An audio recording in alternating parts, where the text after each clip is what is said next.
எல்லாரும் எப்படி இருக்கீங்க? நாங்கள் ரொம்ப நல்லா இருக்கோம். நீங்களும் எல்லாரும் சந்தோஷமாக ஹெல்த்தியாக இருப்பீங்கன்னு சொல்லிட்டு நம்புகிறேன். இந்த vlog மதியம் லஞ்ச் எல்லாம் சாப்பிட்டு முடிச்சதுக்கப்புறமா எடுக்க ஆரம்பித்தது நைட்டு டின்னர் ரொட்டீன் வரைக்கும் நான் வந்து கவர் பண்ணியிருக்கேன். அன்றைக்கி இருந்த வேலைகள்லேயே ரொம்ப முக்கியமானதுன்னா ஃபிஷ் டேங்க் க்ளீனிங் தான். அது ஹஸ்பண்ட் இருக்கிற டைமில் தான் நம்மளால் பண்ண முடியும். அன்றைக்கி ஒர்க் ஃப்ரம் ஹோம் தான் இருந்தாலும் மதியம் டைமில் கொஞ்சம் ஃப்ரீ டைம் கிடச்சிது. அந்த டைமை யூஸ் பண்ணி அவங்கள க்ளீன் பண்ண வச்சுட்டேன். நீங்களும் நிறைய நம்மளோட வீடியோஸ்லாம் பார்த்துட்டு ஃபிஷ் டேங்க் வந்து எப்படி க்ளீன் பண்ணுவீங்கன்னு சொல்லி காமிங்கன்னு கேட்டிருந்தீங்க. இந்த வீடியோவில் வந்து நான் உங்களுக்கு அதை காமிக்கிறேன். வேலையை ஆரம்பிக்கிறதுக்கு முன்னாடி குட்டீஸ்க்கு வந்து மேங்கோ ஜூஸ் போட்டு கொடுத்துடலான்னு சொல்லி ஒரு மாம்பழம் பெருசாக இருந்தது, அதை தான் எடுத்து கட் பண்ணிட்டு இருந்தேன். இந்த மாம்பழம் அம்மா கொடுத்து விட்டுருந்தாங்க தோட்டத்துலேருந்து பறித்து. இது வந்து பங்கனப்பள்ளி மாம்பழம். இது வந்து காயாக சாப்பிட்றதுக்கும் சூப்பராக இருக்கும், அதே பழுத்துச்சுன்னா இன்னும் டேஸ்ட்டாக இருக்கும். மேக்ஸிமம் கொடுத்து விட்டதில் ஒரு 4-5 காயாக இருக்கும்போதே கட் பண்ணி சாப்பிட்டாச்சு. இதை வந்து பொத்தி பொத்தி பாதுகாத்து வச்சுருந்தது, நல்லா பழுத்து இருந்தது. அதை வந்து மிக்ஸி ஜாரில் சேர்த்து அரைச்சிட்டு அது கூடவே ஒரு கப் பாலும் சேர்த்து குட்டீஸ் கொடுத்தோம் அப்படின்னா சூப்பராக குடிச்சிருவாங்க. சுகரோ இனிப்புக்கு வேறு எதுவுமே சேர்க்கல. சம்மரில் சந்தோஷம் கொடுக்குற விஷயமே அந்த சீசனில் கிடைக்கக்கூடிய ஃப்ரூட்ஸ் தான். மாம்பழம், பலாப்பழம், நவப்பழம், தர்பூசணி இது எல்லாமே வாங்கி நல்லா திருப்தியாக சாப்பிடலாம். ஆனால் என்னென்னா இப்போ கடையெல்லாம் மாம்பழம் வாங்கி சாப்பிட்றதுக்கு கொஞ்சம் பயமாக தான் இருக்குது. எல்லாமே கல் வச்சு தான் மேக்ஸிமம் பழுக்க வச்சு கடைகளில் விற்கிறாங்க. இதுக்கு பேசாமல் வீட்டை சுற்றி 4 மரம் வச்சோம் அப்படின்னா அப்பப்போ சீசனுக்கு நல்லா திருப்தியாக மாம்பழம் சாப்பிட்டுக்கிட்டான். எங்களுக்கு எல்லா சம்மருக்கும் அம்மா வீட்டில் இருந்து மாம்பழம் வந்துடும். இந்த வாட்டி காய்ப்பு கொஞ்சம் கம்மி தான் இருந்தாலும் கடைகளில் வாங்கி சாப்பிடாத அளவுக்கு சமாளித்து கொண்டு போயிடலாம். சரி, இப்போ நம்ம ஃபிஷ் டேங்க் எப்படி இருக்குது, அதை நாங்கள் எப்படி க்ளீன் பண்ணுறோம் அப்படிங்கிறத பார்க்கலாம். எங்களோட ஃபிஷ் டேங்க் வந்து டிவி யூனிட்டுக்கு கீழே இருக்குது. சொல்லி செஞ்சது தான், ஏன்னா கொஞ்சம் பெரிய டேங்காக தேவைப்பட்டுச்சு. நம்ம ஷார்க் வந்து ரொம்ப பெருசாக வளர்ந்துருந்தாங்க. அந்த வாட்டர் கனெக்ஷன் வந்து அப்படியே அந்த டேங்க்குக்கு பின்னாடி பேக் சைட் வாலில் வந்து 2 கண்ட்ரோல் இருக்குது. ஒன்று வந்து தண்ணி வெளியில் போகிறதுக்கு, இன்னொன்று வால்வ் வந்து தண்ணி வந்து உள்ளே வர்றதுக்கு. ஸோ நமக்கு வந்து க்ளீனிங் வந்து இதனால தான் ரொம்ப ஈஸியாக இருக்குது. வீட்டுக்குள்ளே வந்து தண்ணி எதுவுமே நம்ம எடுத்துகிட்டு வர வேண்டிய அவசியம் இருக்காது. தண்ணி வெளியில் போகிறதுக்கு டேங்க்குள்ளேயே இந்த மாதிரி நம்ம சிங்க்லலாம் இருக்கும்ல அந்த மாதிரி ஒன்று வச்சுருக்காங்க. ஸோ அது வழியாக தண்ணி வந்து வெளியில் போயிடும். உள்ளே வர்றதுக்கு மேலே ஒரு பைப் இருக்குது, அது வழியாக தண்ணி உள்ளே வந்துடும். சின்ன சின்ன மீன் எல்லாமே எடுத்து போட்டுடலாம். ஆனால் இந்த 2 பெரிய ஷார்க் இருக்கிறாங்கல்ல, இவங்கள பிடிக்கிறது ரொம்ப கஷ்டம். தண்ணி இருக்கும்போது பயங்கரமாக துள்ளுவாங்க. அதனால் தண்ணியை கம்ப்ளீட்டாக ட்ரெயின் பண்ணிட்டோம் அப்படின்னா கையை வச்சு ஈஸியாக எடுத்துடலாம். இந்த 2 ஷார்க்குக்காக தான் இந்த மீன் தொட்டியை நாங்கள் செஞ்சோம் அப்படின்னா நீங்கள் நம்புவீங்களான்னு தெரியல. இந்த 2 ஷார்க் வந்து எங்கள் வீட்டுக்கு கிட்டத்தட்ட 15 வருஷத்துக்கு மேலேயே ஆயிடுச்சு. இந்த ஷார்க்குக்காக தான் முக்கியமாக நாங்கள் வந்து ஃபிஷ் டேங்கே வந்து செஞ்சுருந்தோம். மற்ற மீன் எல்லாமே இப்போ ரீசெண்டாக வாங்கி போட்டது தான். இந்த ஷார்க்கு கூடவே இப்போ புதுசாக 2 ஷார்க் வாங்கி போட்டிருக்கோம். ஏன்னா இந்த பெரிய ஷார்க்குக்கு வயசாயிடுச்சு. ஸோ எப்போ எது வேணாலும் ஆகலாம்ல. ஸோ அதை ரீப்ளேஸ் பண்ணுறதுக்கு 2 புது ஷார்க் வாங்கி போட்டிருக்கோம். பொதுவாக நம்ம ஷார்க் மீன் வந்து வளர்க்குறோம் அப்படின்னா அது கூட வேறு எந்த மீனும் போட்டு நம்மளால் வளர்க்க முடியாது. அது கூடவே நாங்கள் 5-6 கோல்டன் ஃபிஷ்ஷு, ஒயிட் கலரில் ஃபைட்டர் ஃபிஷ்லாம் போட்டிருந்தோம். ஆனால் எல்லாமே ஒன்றா இறந்துருச்சு. இப்போ ஃபைனலாக பார்த்தீங்கன்னா ஒரு 3 கோல்டன் ஃபிஷ்ஷும், அதுக்கப்புறமா அந்த பாசி எல்லாம் டேங்கில் இருக்கக்கூடிய பாசி சாப்பிட்றதுக்கு ஒரு 2 மீன் வாங்கி போட்டிருக்கோம். ஸோ மொத்தமாக இப்போ இவ்வளோ மீன் தான் இருக்குது நம்மக்கிட்ட. நம்ம ஃபிஷ் டேங்க் கொஞ்சம் பெருசு அப்படிங்கிறதுனால க்ளீன் பண்ணுறதுக்கு டைம் கொஞ்சம் அதிகமாக ஆகும். ஏன்னா மீன் எல்லாமே பெருசாக இருக்கிறதுனால மாதத்துக்கு ஒருக்கா நம்ம க்ளீன் பண்ணுவோம். உள்ள வேஸ்ட் அதிகமாக இருக்கும். எல்லா வேஸ்ட்டுமே அந்த கல்லுக்குள்ளே தான் வந்து அப்படியே டெபாசிட் ஆகியிருக்கும். அதனால நம்ம 2-3 வாட்டி தண்ணி உள்ளே போட்டு அதை க்ளீன் பண்ணி வெளியில் ட்ரெயின் பண்ணிகிட்டே இருக்கணும். அதுக்கப்புறமா தான் அந்த தண்ணி கொஞ்சம் கிளியர் ஆகும். அதுக்கப்புறம் டேங்க் ஃபுல்லாக நம்ம ஃப்ரெஷ்ஷான தண்ணி போட்டுட்டு மீனை வந்து உள்ளே விட்டுட்டோம் அப்படின்னா பார்க்குறதுக்கு வந்து ரொம்ப கிளியராக இருக்கும். ஃபிஷ்ஷுக்கு சாப்பாடு போடுறதா இருக்கட்டும், டேங்க்கு க்ளீன் பண்ணுறது எல்லாமே ஃபிஷ் டேங்க்குக்கு மேலே ஒரு 2 ஓப்பனிங் கொடுத்துருக்காங்க. அது வழியாக தான் நம்ம பண்ணணும். க்ளீன் பண்ணுறதுமே ரொம்ப சிரமமாக தான் இருக்கும். நம்ம முட்டி போட்டு கையை உள்ளே கொஞ்சம் ஆழமாக எல்லா சைட்லேயும் விட்டு க்ளீன் பண்ணணும் அப்படின்னா கஷ்டமாக தான் இருக்கும். அதனால் இந்த வேலை எப்போவுமே வீட்டில் ஹஸ்பண்ட் வந்து பார்த்துப்பாங்க. மாதத்துக்கு ஒருக்கா டேங்கை வந்து நீட்டாக க்ளீன் பண்ணி விட்டுட்டோன்னா அடுத்த ஒரு மாதத்துக்கு வந்து பார்க்குறதுக்கு கொஞ்சம் க்ளீனாக இருந்த மாதிரி இருக்கும். அவ்வளோதான், ஃபிஷ் டேங்க் க்ளீன் பண்ணிவிட்டு நாங்களும் ஃப்ரெஷ்அப் ஆகிட்டோம். இந்த வாட்டர் யூனிட் ஃபிஷ் டேங்க்குக்கு நம்ம வெளியில் வச்சுருக்கிறதுனால க்ளீனிங் வந்து கொஞ்சம் நமக்கு ஈஸியாக இருக்குது. ஃபிஷ் கூட அதிகமாக டைம் ஸ்பெண்ட் பண்ணுறது யாருன்னா குட்டீஸ் தான். நான் வந்து சாப்பாடு போடுறது மட்டும் வேலையை தான் பார்த்துட்டு இருந்தேன். அதுவுமே இப்போ குட்டீஸ் வந்து டேக் ஓவர் பண்ணிட்டு இருக்காங்க. அப்படியே நாங்கள் எல்லாரும் கிளம்பி இப்போ எங்கே வந்திருக்கோம்னா நம்ம வீட்டு பக்கத்தில் இருக்கக்கூடிய இந்த ஹோல்சேல் ஷாப்புக்கு தான். கரெக்டாக இதோட லொக்கேஷன் எங்கன்னு பார்த்தீங்கன்னா நம்மளோட ஜெயம் ஹாலிடே ஹோம் இருக்குல்ல, அது பக்கத்திலே இருக்குது. விவேகானந்தபுரம் கன்னியாகுமரியில் இருக்கிறவங்களுக்கு கண்டிப்பாக தெரிஞ்சிருக்கும். விவேகானந்தபுரம் ஆர்ச் இருக்கும், அந்த பஸ் ஸ்டாப் இருக்குல்ல, அதுலேருந்து வாக்கபிள் டிஸ்டன்ஸ் தான். ரீசெண்டாக நான் மினி விலாகில் வந்து இந்த கடையை காமிச்சிருப்பேன். நிறைய பேர் வந்து அட்ரஸ் எங்கே இருக்குதுன்னு சொல்லி கேட்டிருந்தீங்க. ஸோ இது வந்து கண்டிப்பாக நிறைய பேர்த்துக்கு யூஸ்ஃபுல் யூஸ்ஃபுல்லாக இருக்கும் அப்படிங்கிறதுக்காக தான் அந்த அங்கிள் கிட்ட பெர்மிஷன் வாங்கி இந்த வீடியோ வந்து நாங்கள் எடுத்தோம். ஆக்சுவலாக அந்த அங்கிள் வந்து அப்பாவுக்கு நல்ல பழக்கம், அதனால் ஓகே சொல்லிட்டாங்க. அன்றைக்கி ஃப்ரீயாக இருக்கிறேன்னு சொன்னதுனால நான் தங்கச்சியை கூட்டிகிட்டு வீடியோ எடுக்கிறதுக்காக போயிருந்தேன். கடையோட பேர் கூட நிறைய பேர் கமெண்ட்ஸில் கேட்டிருந்தீங்க, நான் அதை நோட் பண்ணவே இல்லை. அதுக்கப்புறம் அங்கிள் கிட்ட கேட்டதுக்கப்புறமா தான் சொன்னாங்க தமிழ்நாடு ஃபேன்சின்னு சொல்லிட்டு. இது வந்து ஃபுல் அண்ட் ஃபுல்லாக நமக்கு ஹோல்சேல், கன்னியாகுமரி பீச் பக்கத்தில் இருக்கிற மேக்ஸிமம் எல்லா கடைகளுக்கும் இங்கேருந்து தான் சப்ளை பண்ணுறாங்க. நீங்கள் இங்கே டைரெக்டாக வந்து பர்ச்சேஸ் பண்ணிங்க அப்படின்னா கொஞ்சம் பல்காக வாங்குற மாதிரி இருக்கும், ஆனால் வந்து ரொம்ப லாபமாக நீங்கள் வாங்கிட்டு போகலாம். கன்னியாகுமரியில் இருக்கக்கூடிய ஹோல்சேல் வியாபாரிங்களுக்கு இந்த கடை தெரியும், ஆனால் நம்மளே மாதிரி கஸ்டமர்ஸ்க்கு இந்த கடை தெரிஞ்சிருக்கிறதுக்கு வாய்ப்பே இல்லை. ஏன்னா எனக்குமே இந்த கடை வந்த புதுசில் நான் என்ன நினச்சிட்டு இருந்தேன்னா ஹோல்சேல் பர்பஸ்க்காக வச்சுருக்காங்க, ஸோ வியாபாரி மாதிரி தான் வந்து வாங்குவாங்கன்னு. அதுக்கப்புறமா தான் தெரிய வந்தது நம்ம நார்மல் கஸ்டமர்ஸ் கூட போய் வாங்கிக்கலாம், ஆனால் என்னென்னா கொஞ்சம் பல்காக வாங்குற மாதிரி இருக்கும்.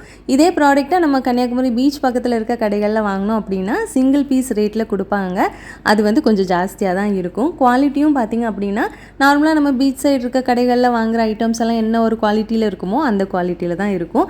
பார்த்து எடுக்கிற மாதிரி இருக்கும். சிலதெல்லாம் நல்ல குவாலிட்டியாக இருக்கும். நான் சில ஐட்டம்ஸ்லாம் வாங்கியிருந்தேன், அது என்னங்கிறத லாஸ்ட்டில் காமிக்கிறேன். ஒரு வாட்டி குட்டீஸை இங்கே கூட்டிகிட்டு வந்துட்டேன், அதிலிருந்து எப்போ பார்த்தாலும் இந்த கடைக்கு வர சொல்லி கேட்டுகிட்டே இருப்பாங்க. ஏன்னா நிறைய டாய்ஸ் இருக்குமோ அப்பப்போ புதுசாக அப்டேட் பண்ணிகிட்டே இருப்பாங்க. குழந்தைங்கள பொறுத்த வரைக்கும் நீங்கள் எவ்வளோ வாங்கி கொடுங்க டாய்ஸு, அவங்களோட ஆசை தீரவே தீராது. ஆனால் நம்ம அவங்க கேட்குறதெல்லாம் வாங்கி கொடுத்துட்டோன்னு இருங்களேன், நம்ம தலையில் நைஸாக மிளகா அரைச்சிருவாங்க.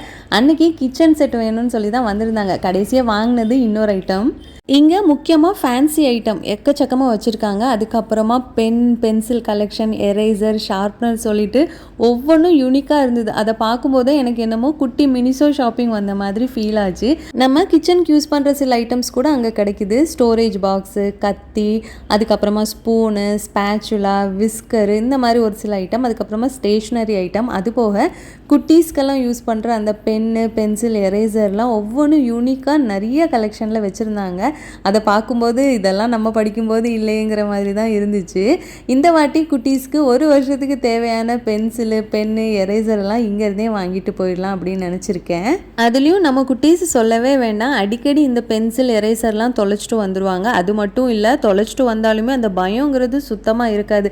நம்மலாம் ஒரு காலத்தில் ஒரு பென்சிலோ எரேசரோ தொலைச்சிட்டா எந்த அளவுக்கு பயப்படும், ஆனால் இப்போ உள்ள பிள்ளைங்கள்லாம் அப்படி இல்லை, அப்படியே ஆப்போசிட்டாக தான் இருக்காங்க.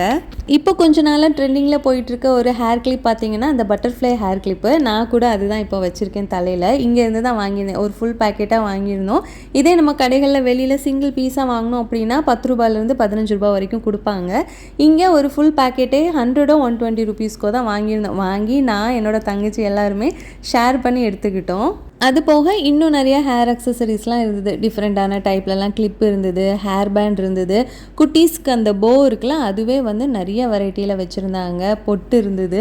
குட்டீஸ்க்கு டாய்ஸ் முக்கியமாக எக்கச்சக்கமாக அந்த கிச்சன் செட்டு, டாக்டர் செட்டு, அப்படி இப்படின்னு சொல்லிட்டு நிறையா இருந்தது. குட்டீஸ் 2 பேர்த்துக்கும் பின்னாடி நின்றுட்டு ஒரே கன்ஃபியூஷன், எதை வாங்குறது எதை வைக்கிறதுனே அவங்களுக்கு தெரியல. இப்போ நான் காமிச்சிட்டு இருந்த அந்த பார்பி செட், கிச்சன் செட், அது எல்லாமே நம்ம சிங்கிள் பீஸாக ரேட் போட்டு வாங்கிக்கலாம். அப்புறம் இந்த கிளிப் எல்லாமே நம்ம அந்த ஃபுல் பாக்ஸாக தான் வாங்கணும். ஆனால் சிங்கிள் பீஸாக வாங்கும்போது எப்படியுமே இதிலேருந்து ஒரு 5 ரூபா 10 ரூபா எக்ஸ்ட்ராவாக தான் நம்ம வெளியில் வாங்குற மாதிரி இருக்கும். ஸோ ஃபுல் பல்காக நம்ம வாங்கினா கூட நமக்கு அது வந்து யூஸ்ஃபுல்லாக தான் இருக்கும். ஏன்னா அந்த கிளிப் எல்லாமே ஒவ்வொன்றும் ஒவ்வொரு கலரில் இருக்குது. ஸோ நம்ம மாற்றி யூஸ் பண்ணிக்கலாம். இப்போ நம்ம ஏதாச்சும் ரிட்டன் கிஃப்ட் நம்ம குழந்தைங்களோட பர்த்டேக்கு அவங்க கூட படிக்கிற ஃப்ரெண்ட்ஸுக்கெல்லாம் கொடுக்கணும் அப்படின்னா இங்கேருந்து தாராளமாக நம்ம பென்னு, பென்சிலு, கீ செயின், பவுச்சுன்னு சொல்லிட்டு நமக்கு எது பிடிச்சிருக்கோ அதை வந்து வாங்கி கூட நல்லா லாபமாக கொடுத்துக்கலாம். ஸோ நீங்கள் கன்னியாகுமரியில் இருக்கீங்க, இல்லைனா டூரிஸ்ட்டாக வெளியூர்லேருந்து கன்னியாகுமரி வாரீங்க அப்படின்னா கண்டிப்பாக இந்த கடையை வந்து விசிட் பண்ணிங்க அப்படின்னா உங்களுக்கு தேவையான குட்டீஸ்க்கு டாய்ஸாக இருக்கட்டும், அக்சசரிஸ் எல்லாமே வாங்கிட்டு போய்க்கலாம். இந்த nail polish set whole box எல்லா கலர்ஸுமே இருக்குது. இதோட ப்ரைஸ் வந்து 220 250 தான் சொன்னாங்க. இந்த ஈவிலை பிரேஸ்லெட் எல்லா கலர்ஸ்லையும் அவைலபிளாக இருந்தது. மல்டி கலர்ஸ் கூட இருந்தது. ஒவ்வொரு செட்லேயும் 9 பீஸ் இருந்தது. 90 ருபீஸ்ன்னு சொல்லி வாங்கியிருந்தோம். குவாலிட்டி ரொம்ப நல்லா இருந்தது. நாங்கள் எங்கள் கசின்ஸ் எல்லாரும் சேர்ந்து ஒரு ஈவிலை பிரேஸ்லெட் ஒயிட் கலர் வாங்கி வந்து யூஸ் பண்ணிகிட்ருக்கோம். நல்லா இருக்குது. ஸோ உங்களுக்கு கொஞ்சம் ரேட்டு கம்மியாக நல்லா பல்காக ஏதாச்சும் வாங்கணும் அப்படின்னா கண்டிப்பாக இந்த கடையை வந்து நீங்கள் தாராளமாக விசிட் பண்ணி பாருங்கள். அவ்வளோதான், முடிஞ்ச அளவுக்கு நானும் உங்களுக்கு எல்லாத்தையுமே சுற்றி காட்டிட்டு எங்களுக்கு தேவையான கொஞ்சம் திங்ஸ் எல்லாம் வாங்கிட்டு டோட்டல் 500 ரூபாய் பில் ஆச்சு. அதையும் பே பண்ணிட்டு வந்துட்டோம். என்னென்னலாம் வாங்கியிருக்கேன்னு சொல்லிட்டு பார்க்கலாம் வாங்க. இந்த எரேசர் பாக்ஸு இதில் மொத்தமாக 42 பேக்கெட் இருந்தது. ஒவ்வொரு இதுக்குள்ளேயும் 2 எரேசர் வந்து இருந்தது. டோட்டலாக 188 ருபீஸு. அப்புறம் இந்த பவுச் இது பார்த்திங்கன்னா செட் ஆஃப் 12 84 ருபீஸ்க்கு வாங்கியிருந்து. இது வந்து எதுக்கு யூஸ் பண்ணலான்னா குட்டீஸ்க்கு பென்சில் பென் போட்டு வைக்கிறதுக்கு யூஸ் பண்ணலாம். நம்ம கூட ஏதாவது ஆர்கனைஸ் பண்ணுறதுக்கு யூஸ் பண்ணிக்கலாம். ட்ராவல் பண்ணுறோம் அப்படின்னா ப்ரெஷ்ஷு மேக்கப் ஐட்டம்ஸ் இந்த மாதிரி எல்லாம் உள்ளே வச்சுக்கலாம். இந்த டெலிஃபோன் குட்டீஸ் வந்து கிச்சன் செட்டுக்கு பதிலாக இதான் பார்த்து பிடிச்சதுன்னு வாங்கியிருந்தாங்க. இதோட ப்ரைஸ் வந்து 60. இதை வந்து சிங்கிள் பீஸாகவே வாங்கிட்டு வந்திருந்தேன். பின்னாடி பேட்டரி போட்டு கூட யூஸ் பண்ணிக்கலாம். அப்புறம் இந்த பேக்கெட் நோட்டுன்னு சொல்லுவாங்கள்ல, அது ஒரு 5 செட்டு. டோட்டலாக அதோட ப்ரைஸ் வந்து 42 ருபீஸ். அதுக்கப்புறமா அந்த ஸ்டெயின்லெஸ் ஸ்டீல் ஸ்பூனு அது 6 பீஸ் இருந்தது, 60 ருபீஸு. ஒரு ஸ்பூனோட ரேட் வந்து 10 ருபீஸு. அதுக்கு குவாலிட்டி வந்து ரொம்பவே சூப்பராக இருந்தது. அப்புறம் இந்த பென் எனக்கு ரொம்ப பிடிச்சிருந்ததுன்னு சொல்லி வாங்கியிருந்தேன். எழுதுறதுக்கும் நல்லா இருந்தது, அதே சமயத்தில் வெயிட்லெஸ்ஸாக இருந்துச்சு. ஒரு பென்னோட ரேட் வந்து 15 ருபீஸ்ன்னு சொன்னாங்க. இப்போதைக்கு இவ்வளோ திங்ஸ் தான் வாங்கணும். இன்னும் குட்டீஸ்க்கு பென்சில் பென் வாங்கணும். அது இங்கே இந்த கிளம்புறதுக்கு முன்னாடி வாங்கலான்னு சொல்லிட்டு இதுக்கு மட்டும் பில் போட்டுட்டு வீட்டுக்கு வந்தாச்சு. வந்ததும் டின்னருக்கான ப்ரிப்பரேஷன் தான் போயிட்டு இருந்தது. அன்றைக்கி நைட்டு டின்னருக்கு நானும் பன்னீர் பட்டர் மசாலாவும் தான் பிளான் பண்ணி வச்சுருந்தேன். இதுக்கு முன்னாடி நான் செய்யும்போது பேக்கிங் சோடா பேக்கிங் பவுடர்லாம் யூஸ் பண்ணி ரெடி பண்ணியிருந்தேன். இந்த வாட்டி ஈஸ்ட் யூஸ் பண்ணி பண்ண போகிறேன். இந்த மாதிரி பண்ணும்போது நான் வந்து நல்லா சாஃப்டாக இருக்கும். அதுக்காக ஃபஸ்ட்டு ஈஸ்ட்டை வந்து நம்ம ஆக்டிவேட் பண்ணணும். வெதுவெதுப்பான தண்ணியில் 1/2 ஸ்பூன் சுகர் சேர்த்துட்டு சுகரை நல்லா மிக்ஸ் பண்ணி விட்டுட்டு 1 ஸ்பூன் ஈஸ்ட் போட்டு 10 நிமிஷம் நம்ம அப்படியே வச்சோம் அப்படின்னா அந்த சுகரை சாப்பிட்டு ஈஸ்ட் வந்து நல்லா ஆக்டிவேட் ஆகி வந்திருக்கும். இப்போது இந்த தண்ணியை வந்து நம்ம மைதா மாவில் சேர்த்துட்டு கொஞ்சமாக உப்பு போட்டு மிக்ஸ் பண்ணி எடுத்துக்கலாம். இப்போ நம்ம சேர்த்துருக்க தண்ணி போக இன்னும் எக்ஸ்ட்ரா தண்ணி மாவுக்கு தேவைப்படும். அது பார்த்து கொஞ்சம் கொஞ்சமாக சேர்த்துட்டு சப்பாத்தி மாவு பிசைஞ்சு எடுக்கிற மாதிரி ஃபஸ்ட்டு பிசைஞ்சு எடுத்ததுக்கு அப்புறமா ஒரு 8லேருந்து 10 நிமிஷம் மாவை நல்லா இழுத்து நம்ம பிசையணும். அப்போ தான் நான் வந்து நல்லா சாஃப்டாக வரும்.